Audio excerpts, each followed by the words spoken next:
नियमित बैठकमा हामीले यसलाई आवश्यक महसुस गरेर चाहिँ हाम्रा एकदमै मनकारी जीवहरूले चाहिँ आर्थिक सहयोग प्रदान गर्नुभएको छ र म यो चाहिँ वाचन गर्न चाहन्छु तपाईँको माझमा।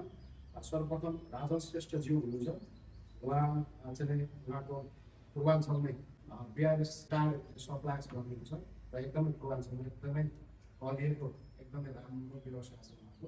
सो उहाँले चाहिँ 15,000 इटरी फ्रेन्ड्स ग्रुपलाई चाहिँ सहयोग प्रदान गर्नुभएछ। त्यस्तै गरेर अर्को व्यक्तित्व हुनुहुन्छ, उहाँ एकदमै मनकारी व्यक्तित्व, एकदमै सामाजिक व्यक्तित्व हुनुहुन्छ, रामकुमार राई। उहाँलाई उहाँको इटरीमा एकदमै यो चाहिँ धेरैलाई रोजगार पनि दिनुभएको र सँगसँगै प्रगति सेवा कर्नर भनेर उहाँको अर्को उपनाम भनेर पनि चिन्ता हुन्छ, किनभने प्रगति सेवा कर्नरले धेरैलाई रोजगार पनि दिनुभएको छ र धेरै त्यहाँ कोही न कोही त गएर सेवा खानु पनि भएको होला। एकदमै राम्रो उहाँले चाहिँ आफ्नो व्यवसाय अगाडि बढाइरहनु भएको छ र सँगसँगै उहाँले एक्सपान्ड पनि गर्नुभएको छ, आफ्नो आउटलेटहरू पनि एक्सपान्ड गर्नुभएको छ र उहाँबाट पनि हामीले चाहिँ इटरी फ्रेन्ड्स ग्रुपलाई 10,000 रुपियाँ सहयोग गर्नुभएको छ।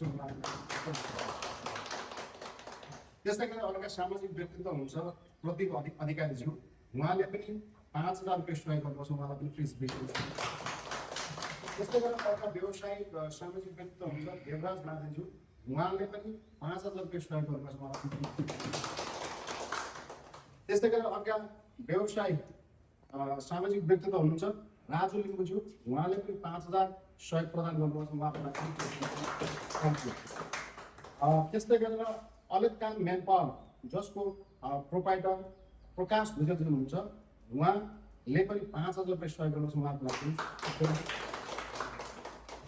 त्यस्तै गरेर अर्का समाजसेवी युवा धनु प्रधानजी हुनुहुन्छ, उहाँले पनि 5,000 रुपियाँ सहयोग गर्नुभएको छ। जोडदार